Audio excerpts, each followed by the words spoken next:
Let's do it. Good morning, you guys, and welcome to our show. Today we have with us a very special guest. Malali helps others embrace their authentic self to serve a bigger purpose.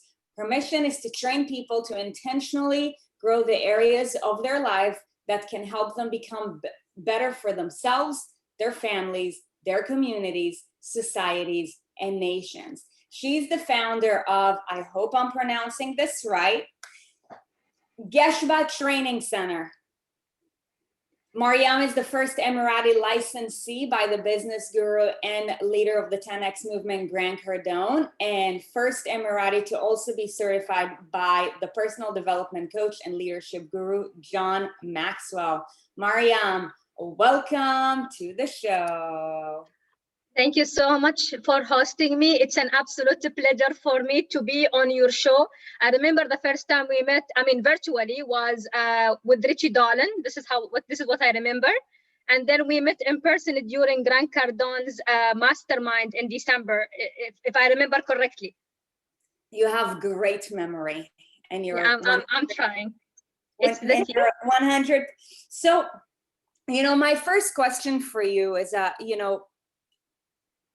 just hearing about what your mission is, it is very evident that your belief in people is so high. Now, nobody is just born believing in people so much. You had to have overcome something within your own life that you had to do to believe in yourself. Walk us through the journey and tell us a little bit about, how did you, what were the experiences that led you to, believe in yourself the way that you do, so that now you want to empower others to do the same thing too? Beautiful. Thank you so much for this question. Actually, if you allow me, I'm going to give you a little bit of a background for me to be able to answer that question. So I'm born and raised here in the United Arab Emirates, in a very conservative family. My grandmother, may she rest in peace, is the one who raised me after my mom passed away. And she raised me in a very a conservative way. This was the way she was raised, and she raised me the way she was raised as well. So I remember my grandmother, the only place I can go to without her watching over me was to school. So I would go to school, come back, and that's it.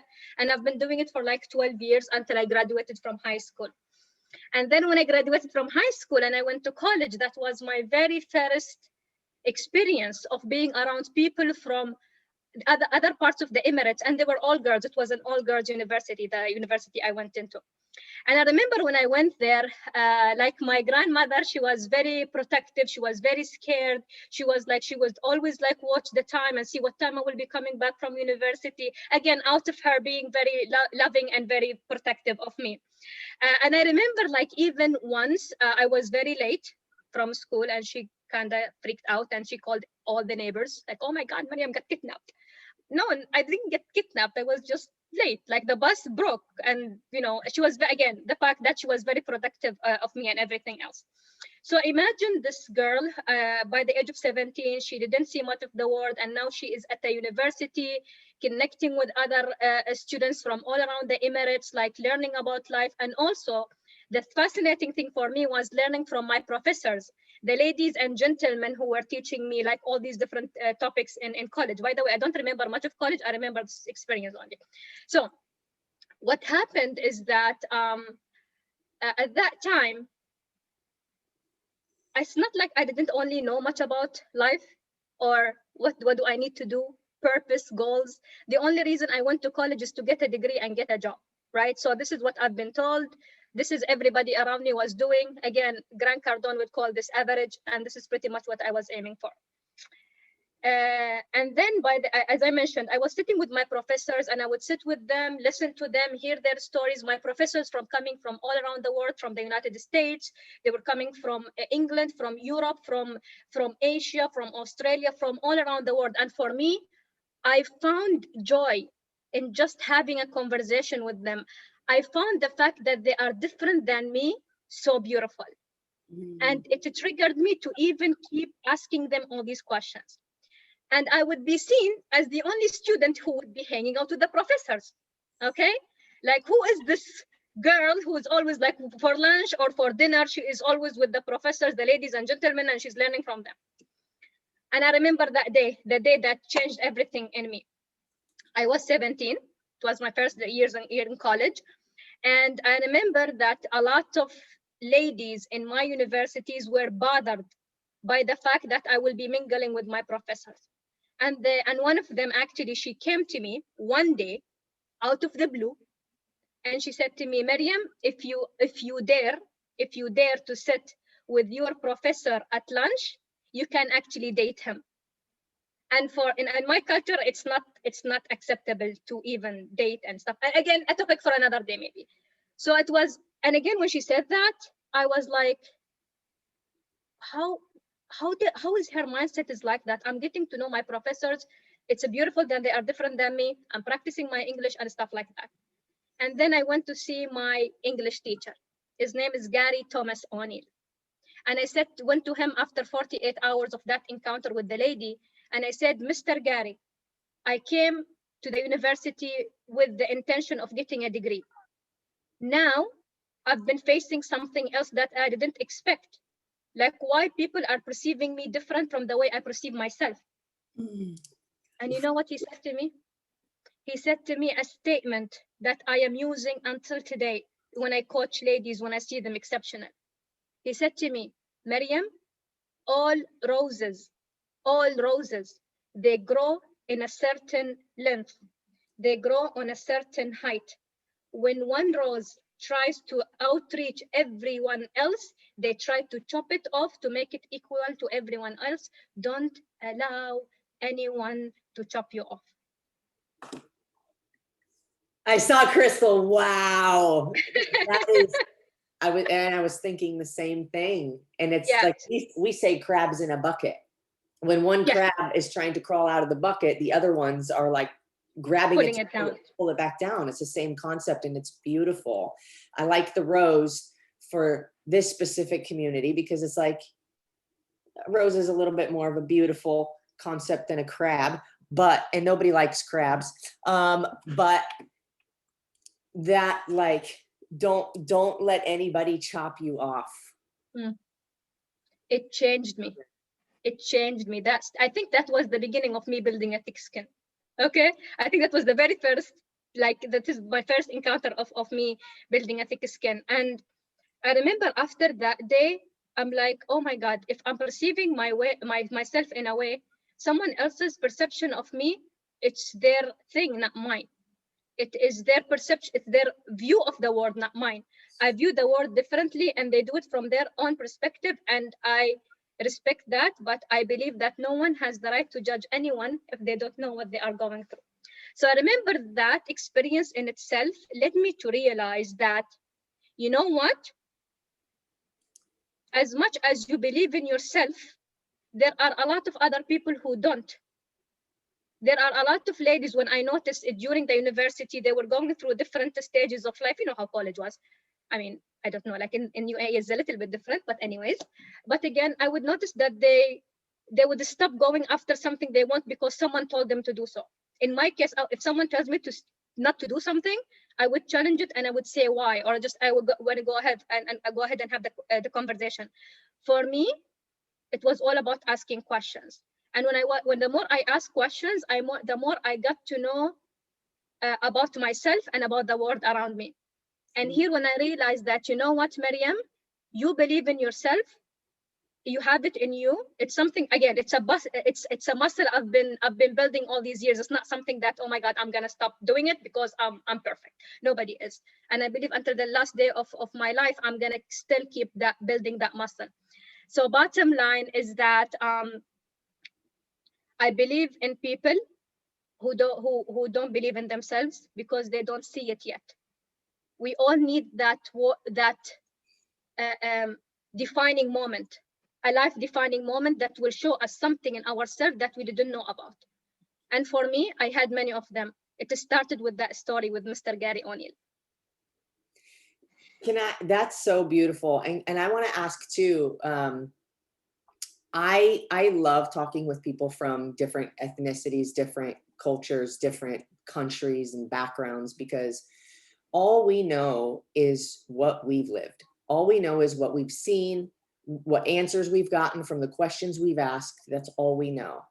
And so thank you for coming here to share a different piece of the world. And I want to ask, because you're in a position where, you know, like you were talking about growing up in a very conservative environment where, you know, the rules are kind of made for you. And if you don't abide by them, it's not a good thing. Nobody agrees with you, right? So how do you're talking about building thick skin, and you're talking about, I practice building that muscle every day. When somebody tells you not to do something, or somebody questions you, or makes you, gives you the impression that, oh, you shouldn't be doing this, or you shouldn't be doing that because of whatever status quo or average behavior they're accustomed to, how do you overcome that? What are the things you tell yourself to overcome when somebody is trying to cut you off so you can stay the same height as everybody else? That's a beautiful question. This question has two different phases for me. So the first thing I would like to answer is, one of the reasons that I built a thick skin is I didn't do it on my own. I give a big credit of that to my father. My dad, he is ahead of his time. My dad, after my mom passed away, he never got married. He devoted his life for me and my brothers, right? So I remember my father, since I was a little girl, he would tell me that don't allow a day to pass without adding value to yourself. And I remember, like, the vision I have of my father in my childhood, he would be sitting on his desk. He had a huge library at home, and in front of him, he had this prayer that said, and I owe all my success to God. So my father, he is a big part of my life in terms of me building my thick skin, because he's always been there for me, supporting me. Now, yes, it's a little bit of I've been growing up in a bit of a conservative, society, family. Again, the fact that I'm even showing my face here, many people consider it unacceptable. And I have to deal with a lot of haters and naysayers every single day. They send me like hate messages and stuff like that. But again, what keeps me intact, what keeps me going, what keeps me moving regardless of everything that happens to me that I'm not even planning for, is because I have a purpose. I have a purpose bigger than who I am. When you have a purpose, you're gonna find that fuel that will keep pushing you forward regardless of the challenges you're facing. So every time someone would criticize me, try to put me down, try to not or try to be like a blocker, or try to say something, do something to prevent me from the thing that I want to go after, I'm like, you have a purpose. You have a purpose. Your purpose is to help others embrace their authentic self to serve a bigger purpose. Someone today, when you meet them, be it in a coffee house, be it someone the person who's helping you with your car, the person who's coming to your training, today you need to connect someone with their authentic self, because when you do, they will be able to find their purpose. As a result, they're going to be serving a bigger purpose. And for me, that's the main reason I live. I cannot even begin to tell you, like, there were situations I almost quit, but because I reminded myself of my purpose, I kept going. And because I know that someone out there, they need to hear my voice. As much as I love to hear the voices of other people, my purpose led me to Miami during the pandemic 3 times. You know, I went to Miami 3 times during the pandemic to attend different trainings with Grant Cardone and his amazing team. So I attended Bay Mastermind with Elena in September, and then I did the Accelerator program in December, and the Mastermind with you ladies. And also I did on January, like just a few days ago, I came back from the scaling workshop. My point is, when you find purpose, it's going to fuel you. For me, it's my fuel. I always remind myself that I am serving something bigger than who I am. It's never about me. Your purpose, it's never about you. It's never about you. If it's about you, it's something else, whatever you want to call it. but your purpose is something about you. Actually, a few days ago, I was so I'm a person of faith, right? So I read the Quran many times, but I've like this. Sometimes you read something, but it doesn't really resonate with you. Few days ago, there was this story that I read about Moses, when God revealed, like when God told him that he is going to be the messenger to the people of Israel. So I remember I was reading it, and then there was a verse in the Quran that it didn't click with me until that day. And it said in Arabic, it says, أنا اخترتك فاستمع لما يوحى. I have chosen you, so listen to what I'm revealing to you. I have chosen you, so listen to what I'm revealing to you. I have chosen you, so listen to what I'm revealing to you. And for me, when I read it, like something of it was in Miami, by the way, during the scaling workshop. I don't know why, but you know, when I just got chills. Like, oh my God, I feel like this purpose, this thing, God has chosen me for this mission because he showed me something that he wants me to show others. And I believe every single individual, they have their own purposes. They have their own thing going on. And when God reveals it to you, he shows you that it's because he wants you to show the rest of the world that. So the thing that keeps me going, regardless of all the challenges, is my purpose. It's my fuel, without a doubt. I don't want to take all the questions. No. Do you have one? I just want to know what was it that happened in your life that made you realize that that is your purpose? Was there a transformation or something you overcame or had to deal with that was life-changing for you? And then that's when you said, everybody needs to experience this? Or how did that happen for you? How did you find that purpose? Because Love that. a lot of people in this community struggle with, I don't know what my purpose is. I don't know what my purpose is. And you can give yourself purpose. And normally, like Sarit and I will say, your mess becomes your message. Yes. And so what was that for you? Yeah, for sure. So for me, I mean, I'm gonna share something, but every single one of you guys this story will resonate with you, but from your own perspective. Okay. So when I graduated from college, I did accounting and finance. As I mentioned at the beginning, it was because I wanted to get a job. That's it. Like, I want to get a degree. In 2009, when the crisis hit, okay, and I was almost done with my university, and I went as an intern to one of the British banks here in Dubai. And within like a month, I was offered a position as an assistant finance manager. I'm like, sure, I'll take it. So I took the job. And I'm going to tell you guys, like, it was a great experience. Everybody who would be looking at my life will be like, oh my God, Mariam's life is amazing. Why? Because I have beautiful cars. I own beautiful jewelry. I can travel wherever I want. I go to high-end places, whatever it is. So for people, my life was amazing. For me, open my heart, there is nothing in it. Like, I'm waking up every single morning. Oh, it's time to go to work, get stuck in traffic. I go to my desk, I do my financials. I close the books and everything else. And I did that for like almost like 3 years. And I've never felt like there was something missing. The weird thing though is that during the day I do finance, during the evening I go to universities and I go to like women empowerment organizations and I do training. So during the day I have a life, during the night I have a different life. But nothing really resonated with me, right?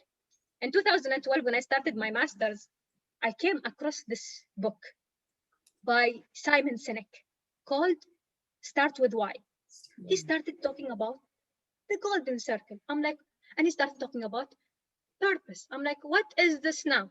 I'm here supposed to be taking my master. What is this guy is talking about now? That same night, I went to the bookstore, I grabbed the book and I read it. And I sent Simon Sinek a Facebook message just to thank him for the book. He replied 2 months later. Anyways,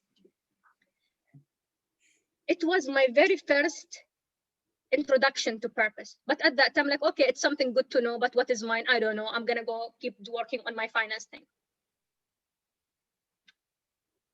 In 2015, September 4th, 2015,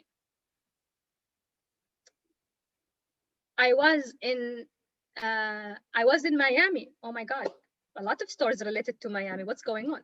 I was in Miami with one of my friends, and we decided that morning to go to Orlando to go to Disneyland. And you guys know how it feels like to go to Disneyland. We're very excited. Like, oh my God, we're gonna buy everything. We're gonna play everything. We're gonna do everything, right?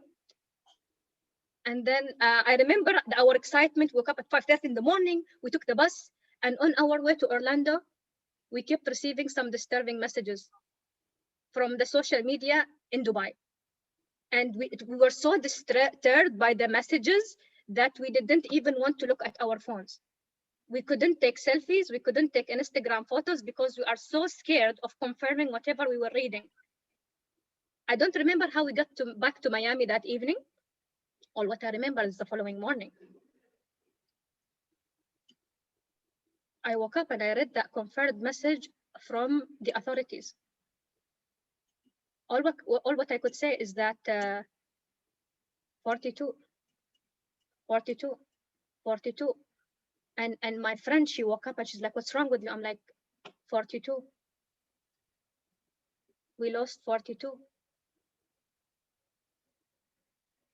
It was a battle that happened. I don't want to share much of the details, but we lost our soldiers that day. And in UAE, it's a small community. We are 1 million people and everybody knows everyone. For me that day, I felt like I lost a father, I lost a brother, I lost an uncle, I lost a cousin. And I remember looking at the flag of my country and I said to myself, you've been singing the national anthem all your life. And in the national anthem, it says, I'm gonna sacrifice my soul for you, my homeland. I'm like, your brothers have sacrificed. They made the ultimate sacrifice for your country. What are you doing? You're doing training, coaching. Is this what you are made for? And I remember at that time, my gut feeling told me to keep going because everybody has a mission. And I didn't know what mine was. I wanted to serve, but I didn't know how to serve. 1 year later, I was doing a training for young ladies. By the end of the training, a police officer, she came to me and without any introductions, she hugged me. She said, keep doing what you're doing because you are reminding us all of our authentic self. That day I realized something. When I wear my shela and when I wear my traditional dress and when I hold the flag of my country in my heart before I wear it anywhere in me, I'm sending signals about who I am. And I realized that it's not about me. As much as I like to be authentic and as much as I like to come across that the real me, I want to help others find their real them. That's how my purpose was born. I want to help others embrace their authentic self to serve a bigger purpose. Because when you know who you truly are, and many of us, life takes us left, right, and center, and it takes us to situations and we get distracted by many things and we forget the main thing. We forget our gifts, passion, values, what got us excited when we were kids. We see it in our kids, but we don't see it in ourselves. We see the passion and we see the gifts. We see what our kids are good at, but we forget about our own. So when I help someone connect to who they truly are, without filters, without the materialistic stuff, without the Gucci's and without all these beautiful materialistic stuff, which by the way, I don't mind, but there is something deeper than that. It is our authentic self. So when I talk about purpose, this is my story on how I find my purpose. And every single one of us, and I'm going to tell you something, guys, purpose is not something you discover, it's something you find. You've been doing it all your life, but you didn't know it's called purpose. I've always living my authentic self.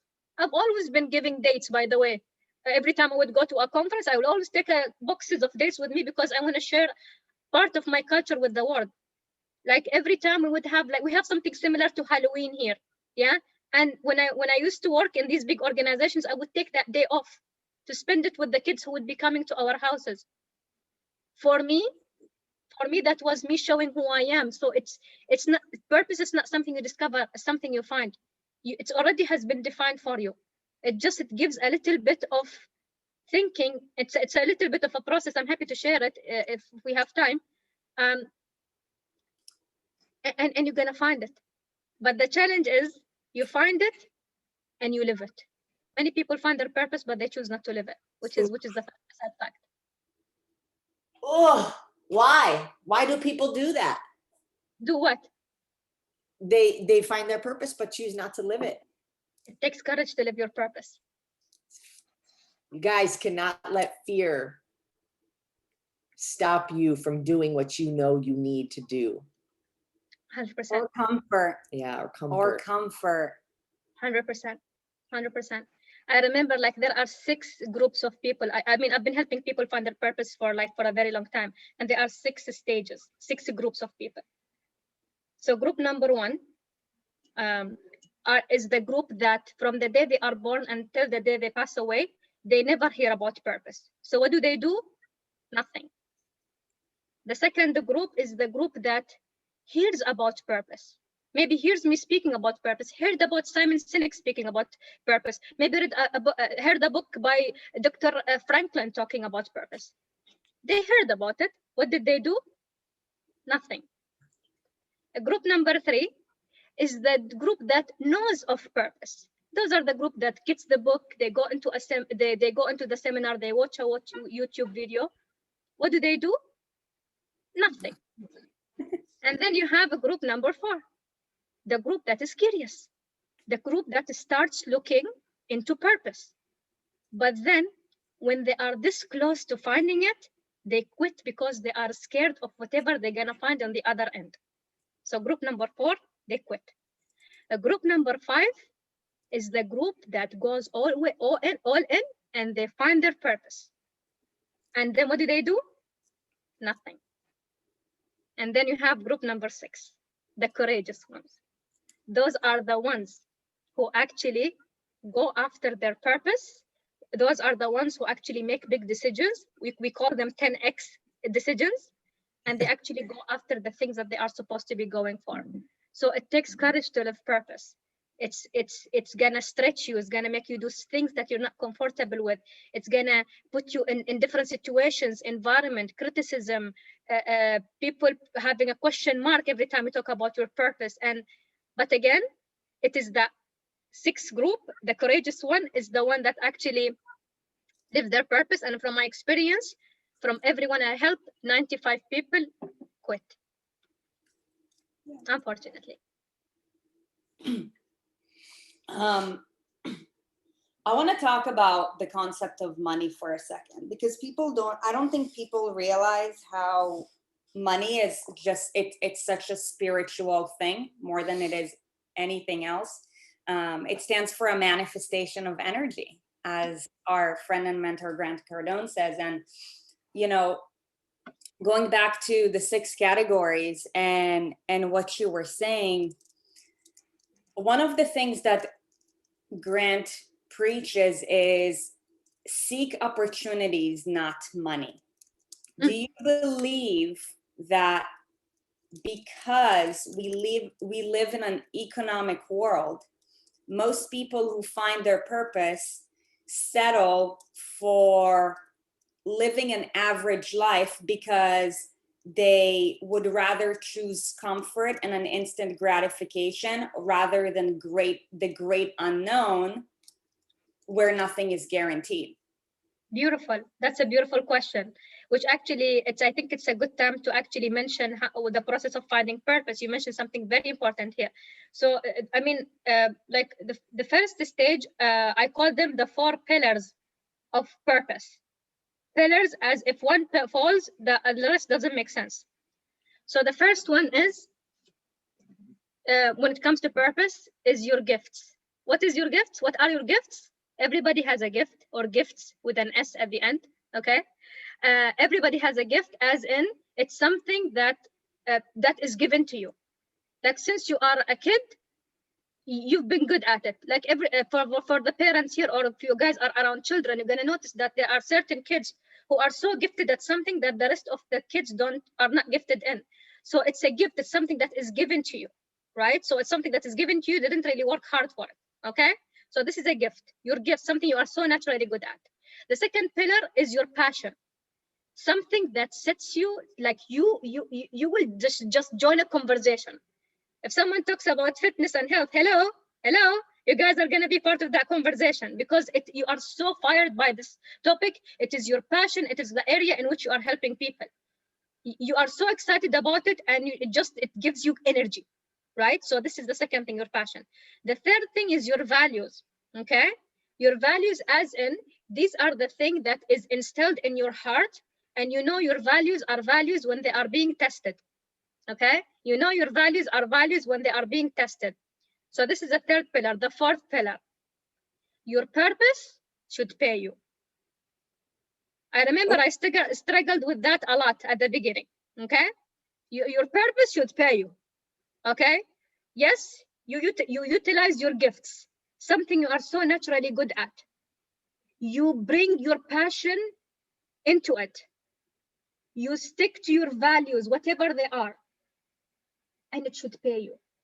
If these things are around but they don't pay you, something is a little bit not balanced. So the pillar is the purpose is not balanced. So for me, for example, by the way, I made the shift. I didn't continue the story.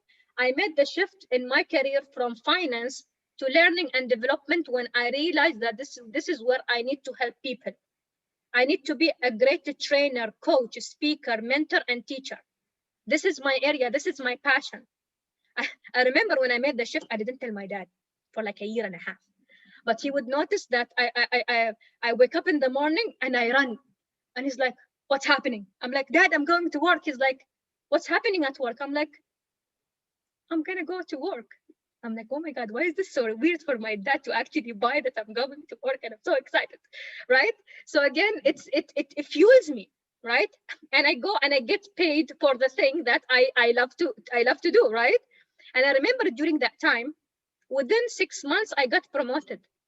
And my dad was amazed, but he didn't know it was, he thought it was in finance. But I told him a year and a half after I made a decision and I opened my training center, I'm like, "Daddy, I need to make a confession."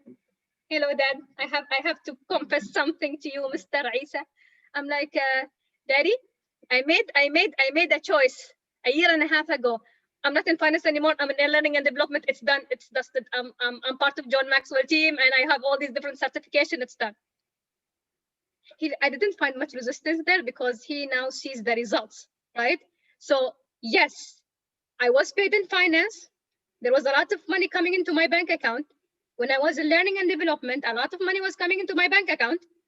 But the difference is how creative, how passionate, how excited, how fulfilled, how much I feel like I'm helping people. It is, I feel, the word is alive. I felt alive. Like this is the thing that God Almighty created me for, and I'm living it, and I'm getting paid for it. This is how you know it's your thing.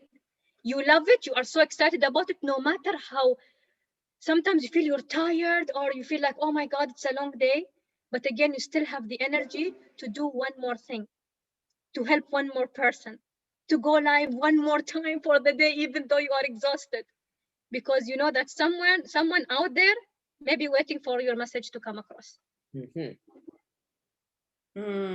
When you see them do this, they're clapping for you. I understand. Perfect. Thank you, guys. Appreciate that. So yeah, it sounds as if the concept of purpose and everything that you're saying, by the way, like, I don't know about you, but I can resonate with so much. Loving like it. I'm loving it. It's amazing. By the way, like I should have been a comedian. But you know, something that you brought up that's really, really important is Mr. Gary, your very first mentor. Yeah. Seems to have been the catalyst to a whole new world. And it just kept on unfolding. You got signals from the universe.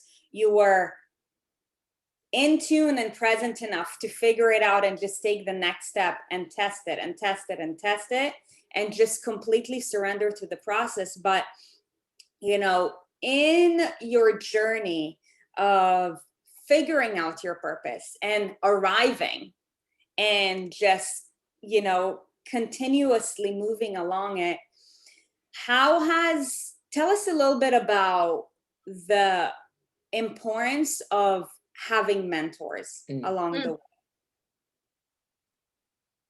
Yeah, yes. And how that amplified what it is that you're doing. Great. Yes, 100%, 100%. I cannot stress enough about the importance of mentors. And to be honest with you, I got, like, during my life, I had and I still have a lot of different mentors, each in their own expertise. The idea of mentors is that, think about it as someone who knows the way, they are credible, and they can show you the way. And the most important thing of all that is that there is a human connection and a human bond. They get you, they understand you, they want to help you, they will be hard on you, they will not be easy, not because they want to be mean, just because they want to actually intentionally help you. So I remember, like, that when Mr. Gary like helped me at that time. At that time, I didn't call him a mentor. I didn't think about him as a mentor as well. But for me, imagine if Gary didn't say that. And many other mentors, as I go through life, they mentioned a lot of different things to me that really resonated with me, right? So again, for example, Grant Cardone. God bless Grant Cardone. I'm gonna tell you guys, like, I only got to know Grant, like, I've heard about him, but the first time I've ever been in his presence was during the 10X Growth Conference in Vegas last year. And since then, I've been investing in every single mentorship program with him, because I know when I listen to Grant and he says something and I don't like it, I'm like, you listen and implement, right? Because sometimes a Grant says thing, I'm like, I don't want to listen, I don't want to do this, I don't want to do cold calls, you know? I don't want to call people, I don't want to go do personal visits, right? So I feel like sometimes, like, oh, but I know deep inside of me, it is the right thing to do. So your mentors will not be nice. I mean, I'm not expecting my mentors to be, oh my God, it's very nice, let's do it. I want them to be, like, realistic, and I want them to be like, they want to help me in the thing I'm seeking help for. I've never thought I would like sales. When I got introduced to Grant, I'm gonna buy everything except for sales. Little did I know I'm in the accelerator program, right? So basically, what I'm learning from all this is that mentors are a blessing, and when we are intentional enough, when the spirit is right, and when your gut feeling is telling you to do it, go ahead and do it. And again, that's why I've been investing to be part of a Grant Cardone for the past year. And I've been part of the mentorship program also with the John Maxwell team. And, like, amazing, like, every single one of them, they help me in an area where I need help, be it leadership, entrepreneurship, financial, sales, even for example, like mindset. For me, mindset was a big one. Like, I've always thought I'm different when it comes to mindset, but I don't recognize myself from now, since, like, comparing it to last year. Because again, when you are around the great people and when you are a great mentors, and something magical actually happens when you are great mentors. When you are around the great mentors, you're gonna be in a proximity of other people who are attracted to that same mentor. Oh. And for me, that's priceless. Yeah. Like I meet you, Erin and Sarit. Like, you guys are amazing. You guys are on a mission. I have my own mission. And look at all these different events that we've been attending, at least together with the Grant Cardone, his team. We know we're gonna get great value. But then look at the network. Look at the people who've been hanging around during these weekends. Mm-hmm. They all are in their own missions, but they are all there to 10x. Yeah. And for me, again, I would say, God bless you, Grant Cardone. Yeah, we say, and like, proximity is power. Mm. And not just because of the person you're putting yourself close to, but because of the other like-minded people who also are so committed that they also are putting themselves around that person. Now, a rising tide lifts all boats. So 100%. yeah, so the community that you're in, the people that you're hanging around with matter. I'll tell you, 50% of the reason we invest in half of the things that we do with certain mentors is because of the community that we're going to be around, because of the other people we're going to. I hear you. Yeah, it's half. We know we're going to get extreme value. We know that we are going to, when you have faith and you give, you're going to receive back. And then the other half of that is, who are the people who we get to become friends with, who understand the way we think, and who understand that when you're on a mission, who aren't going to try to pull you down, who aren't going to try to cut you off. Those are the people that you put yourself around. And that's half of the reason that we invest in those things. That's beautiful. That's beautiful. Again, I love what you just mentioned. Like, proximity is power, not only to the source, but to whoever the source attracts. I love that. Yes. Yes. So I feel like in the room right now, there's three types of people. And I wanna, for one, thank you so much for, your time today. We know how valuable it is, but, I would say that in the room right now, there are a few people who feel it in their heart that they are pursuing their passion. You just feel it in your heart when you do that. There's that word called alignment. It's just heartfelt. It cannot be, I guess it can be described, but it is more heartfelt than anything else. And then there are probably a couple of people who have an idea of what their purpose is, but they're being challenged by, just what society, by the challenges that they will face along the way. So they're kind of like intimidated. So they're walking on eggshells. And then I feel like they're another group of people who are just like, okay, but tell me, like how and like, how do I listen to the signals? So if you can just, like share one quick tip from your experience to each and every one of these groups, like if you could give one tip, what would that be? Yeah. First of all, when it comes to knowing your purpose or not, because some of you guys like, oh yes, I know what it is. Some of you guys not sure, or some of you guys don't even know about it, and that's okay. That's okay. It's okay for you not to know what it is. That's totally fine. But here's the thing, your purpose, it's not only gonna speak to your mind, it's gonna speak to your heart. You're gonna get emotional when you talk about it. It's not like something which is like it's not a tangible thing. It will make you feel like, oh my God, I have to do it. And by the way, here's the thing with purpose. If you want to find it, you have to be true to yourself first. You have to be true to yourself. Goes back to the 4 things I mentioned at the beginning. So again, this is the process. I'm going to share it with you guys. So the first part, you go ahead and you identify the pillars: gifts, passion, values, and pay.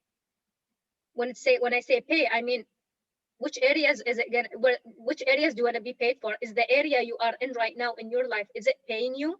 Is it aligned with the other pillars? Is it aligned with your gifts, passion, and values? And the pay is completing it or not? So that's number 1. Second thing is a little bit of a longer process, but you guys need to sit and reflect if you are serious about finding your purpose. As I mentioned, it's not something you discover, it's something you find. Okay, so you're gonna draw 3 timelines. How many? 3.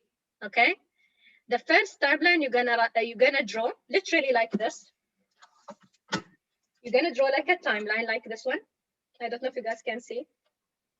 And the title of this first timeline will be your early life. Okay, early life as in until the age of 13. Why? Because psychologically, as a human, our brain as kids is like a piece of a sponge.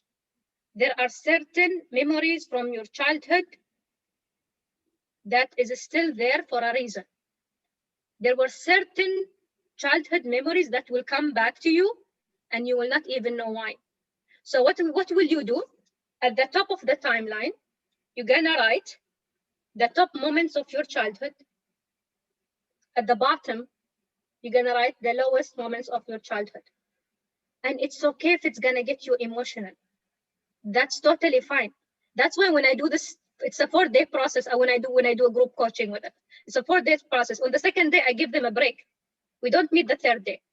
So I give them the first day, we speak about gifts, passion, values, and pay, as you guys will do.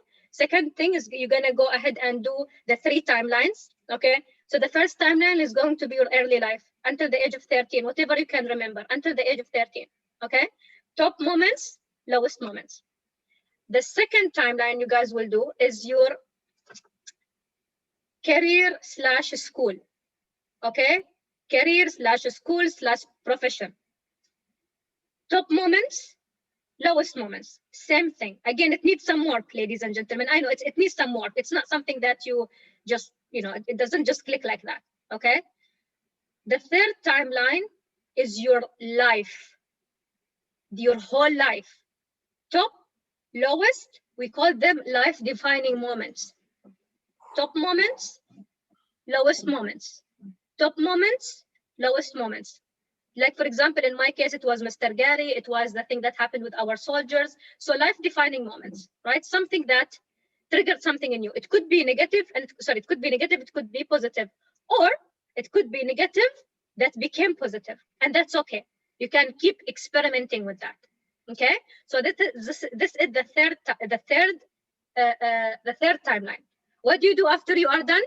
You look at the whole thing, early life, career, and you look at your oh my God, early life, career, and life, right? You look at them all.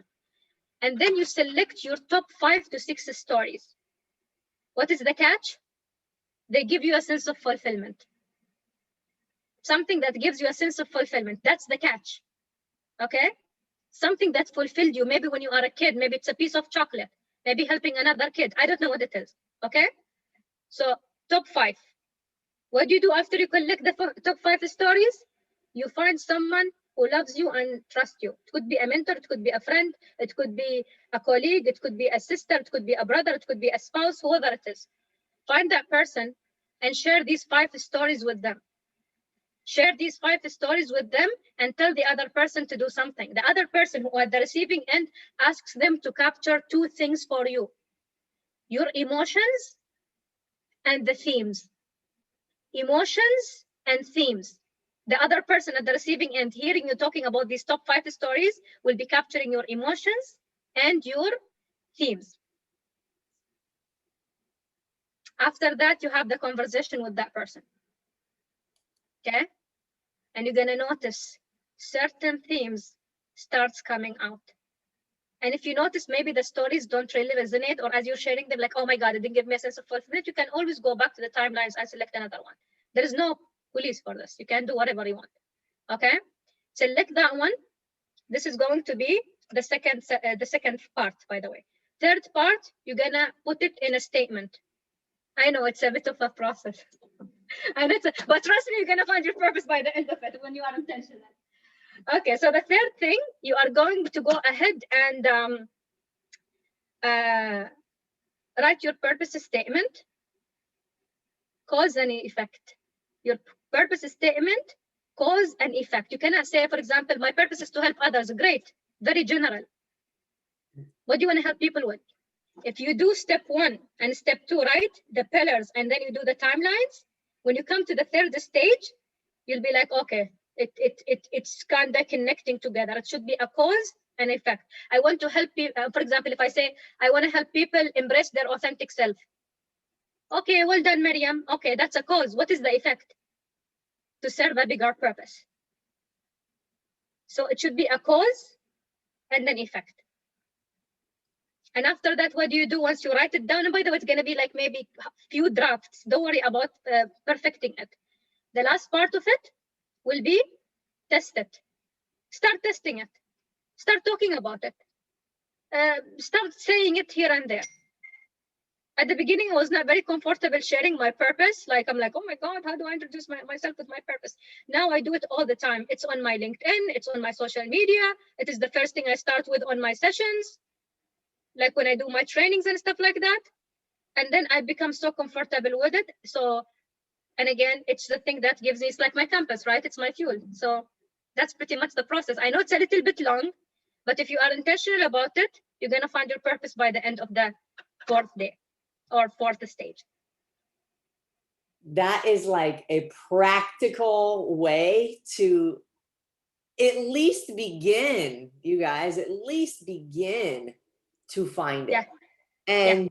And one thing that you said that I think is crucial for people to understand that may have slipped under the rug is if you are intentional. If you are intentional. Like you threw it out there a couple of times and I was like, oh, I'm so glad she said that. I'm so glad she said that. I was thinking that, but that's so important because it's easy. And sadly, so much of society is walking through life very numb and unintentional.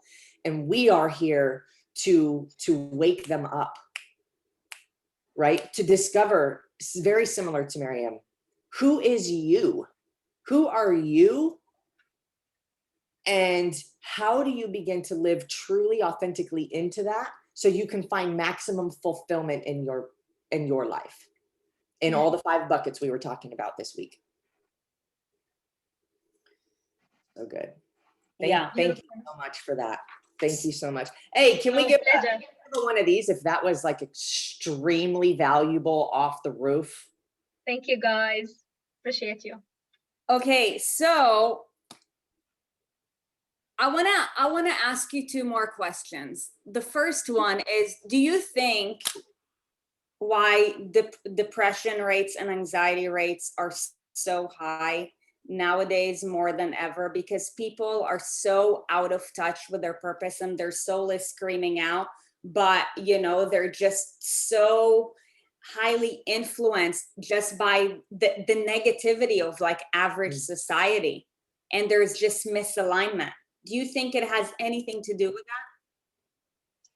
that? Absolutely. Like, I'm gonna tell you, imagine like you are walking and you don't know where you're headed. How will you feel?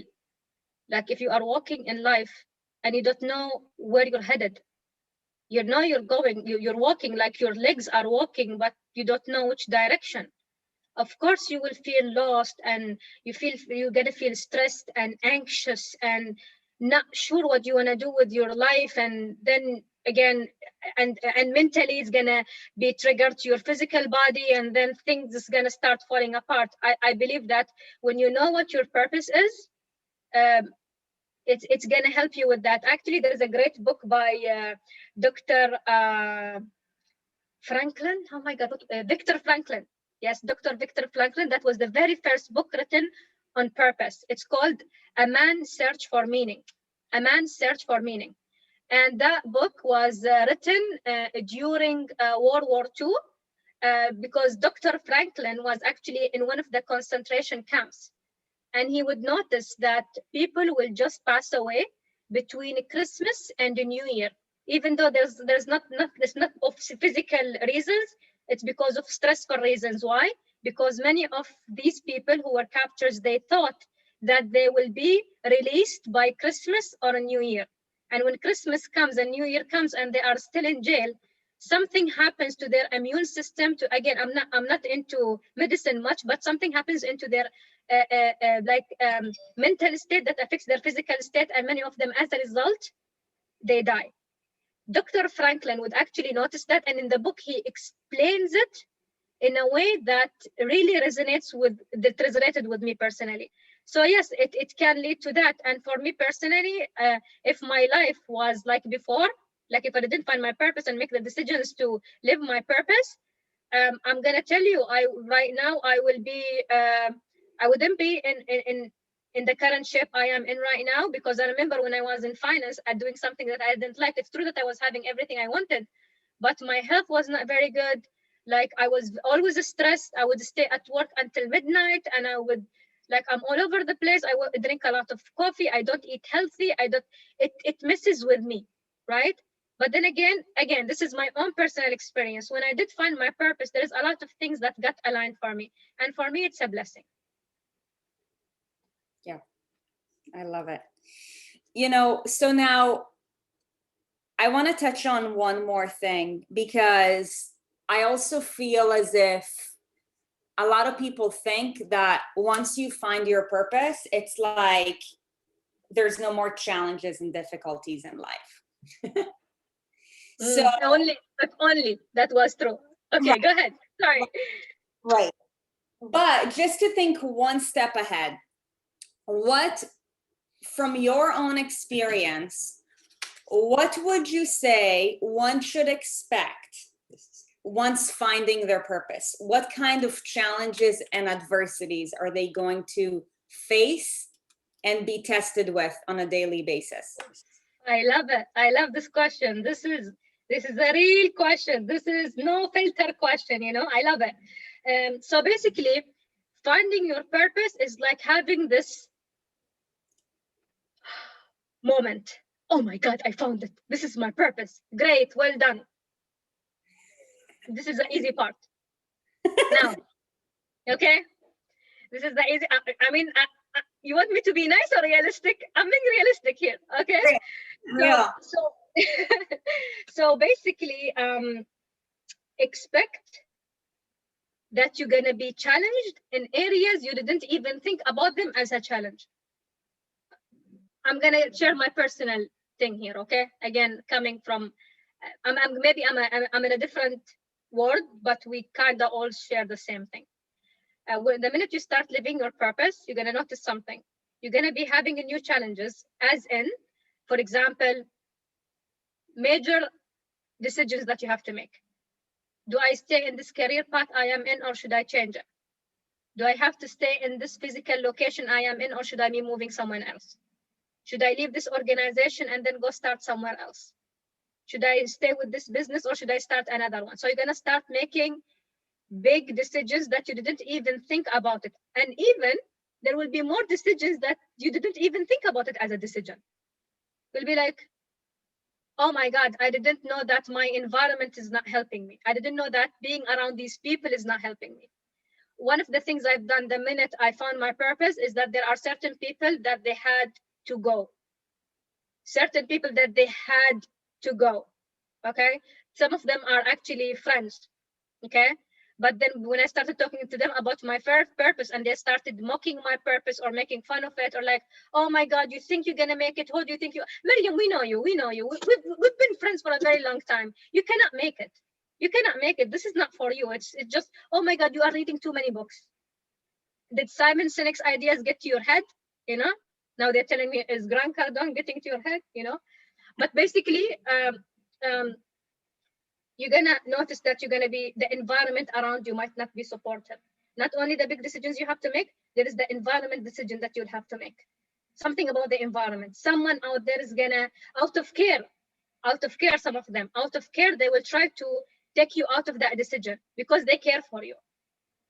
But by the end of the day, your purpose is like a vision that God has given it to you. He didn't give it to someone else, he gave it to you. That's why you see it while others don't, right? Another thing that you would also be facing, other than that, maybe the environment and the big decisions you will be making as well, there is this thing that I call being, what's the right word right now? You're gonna notice that your mindset will start changing in a way that you cannot even explain. My mindset, ladies and gentlemen, like when I found my purpose, 2015, 2016, I was attracted to the community of John Maxwell. I went to see him and Simon Sinek. By the way, I met John Maxwell and Simon Sinek on one day on October 7th of 2016. That was the first day I met both of my favorite authors on one day. That was a big day for me, okay? So when I went there, and I remember John Maxwell shared with us the law of design, with one of the 15 laws of growth, right? The law of design: to maximize growth, develop strategies. And that hit my mind. I'm like, what is my strategy? What is your strategy for personal growth? Going to a conference is not a growth. It's just an event. So what are you doing? that day, something in my head shifted, that my mindset started drifting to places I didn't know it can drift into. Like, I'm like, what? Personal growth? What does that even mean? You know? So again, for me, your mindset is gonna start growing, and it's gonna start attracting people who you didn't even know existed. So this is what I always say. When you find your purpose, it's gonna take you to places you never thought that you'll go to. It will introduce you to people who you never thought that you will meet, and it will put you through situations to show you what you are made of.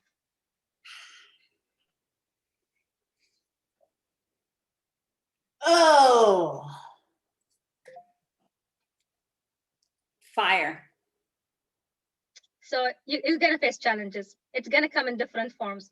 It could be physical, and it could be in a true person. But by the end of the day, it's going to be that campus for you. Your purpose will be that campus for you. You're still gonna keep going regardless of the challenges. You're gonna see the obstacle. It's whether you're gonna jump on it, go around it, or break it. You're gonna do something with it. You're not gonna stay. You're not gonna look at the obstacle. You're gonna see the opportunity after passing that, because many people, they need your help. Many people need your help. You don't know who, but all what I know is that your voice should be so loud that it cannot be ignored, because you live your purpose. your voice should be so loud that it cannot be ignored. Because you have a purpose. Okay. So now we want to hear it loud and clear. What is your mission? What is your purpose? You.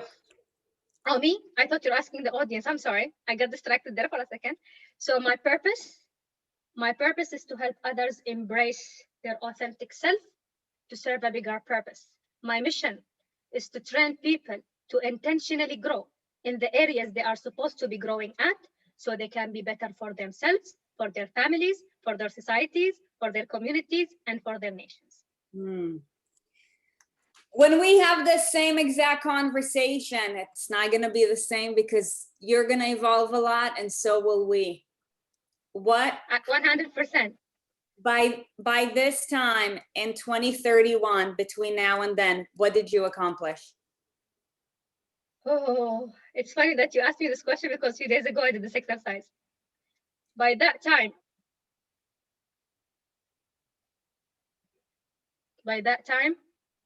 2031.